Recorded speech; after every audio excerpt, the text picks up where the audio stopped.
सुंदर वातावरण में पहुंचते हैं, जा रहे थे तो चित्ताकर्षक वेद ध्वनि की आवाज़ सुनाई पड़ी। वशिष्ठ मुनि कहते हैं, बेटी वेद का ऋचा कौन पढ़ रहा है?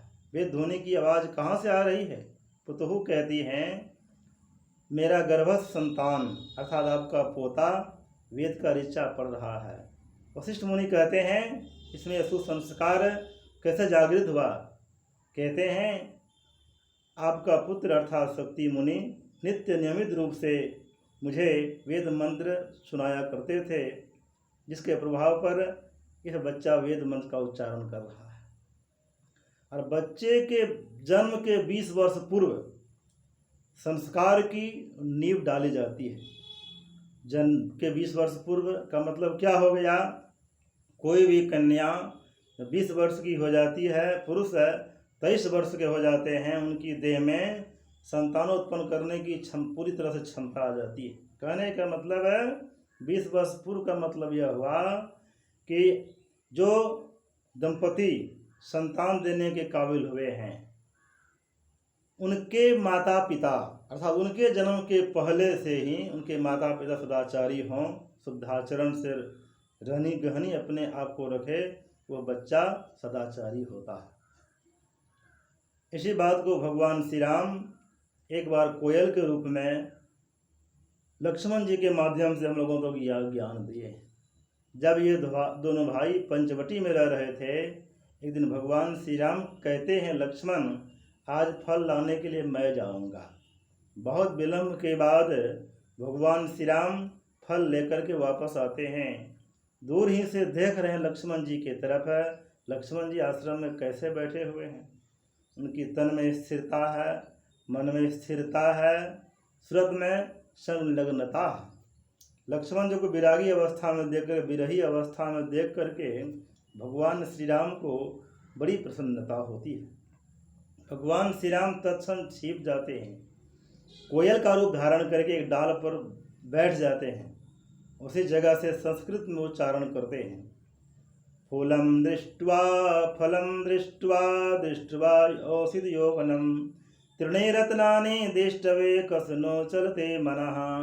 सुंदर फूल को देखकर, सुंदर फल को देखकर, सुंदर वनिता को देख करके किसका मन चलायमान नहीं होता?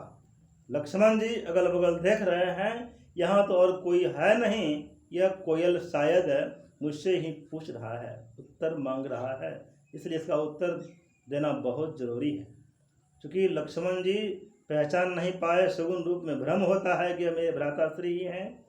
संस्कृत में उत्तर देते हैं लक्ष्मण जी, पिता तस्य शुचोर्भूतो माता तस्य पतिव्रता तयो यो सुपन्यासे कस तस्नो चलते मनः। जिनके माताजी सदाचारी हों, पिताजी सदाचारी हो, माताजी पातिव्रत धारणी हो, उन दोनों के संयोग से जो पुत्र या पुत्री जन्म लेती है, उनका मन चलायमान नहीं होता। कहने का मतलब है बच्चों का मस्तिष्क एक कोरा कागज सा होता है। कोरा कागज है, सादा कागज है, उनमें जो लिखना चाहिए आप लिख सकते हैं। सादा कपड़ा है, जिस रंग में रंगा दीजिए वो रंग बढ़िया से चढ़ जाता है। कोई दूसरा रंग जब चढ़ गया फिर बढ़िया से कपड़ा रंगता नहीं। करची जब कच्चा रहता है, जैसे मोड़िए करची मोड़ता है। यहाँ तक कि करची से करची का बोझा बांध दिया जाता है, टेढ़ा करची सीधा हो जाता है।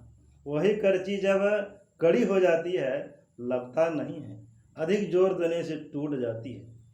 इसलिए कहा गया है, लालयेत 5 वर्षाणि ताड़येत 10 वर्षाणि खश दशे प्राप्ति तो पुत्रं मित्रवत आचरेत।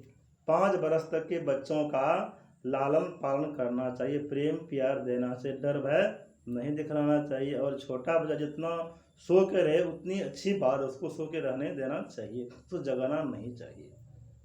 10 वर्ष पूरा हो जाने के बाद उसको डांट फटकार करना चाहिए, और कभी कभी छड़ी की जरूरत हो छड़ी भी देनी चाहिए। और जब बच्चा का 16 वर्ष हो जाए, खष्टत से प्राप्त हेतु पुत्रं मित्रवत आचरेत, उसको मित्र जैसा आचरण करना चाहिए। मोटा मोटी अगर बेटा का चप्पल बाप को हो, या समझिए कि मेरा बेटा जवान हो गया, उसको मित्र के समान आचरण करना चाहिए, उसे मुंह नहीं लगाना चाहिए।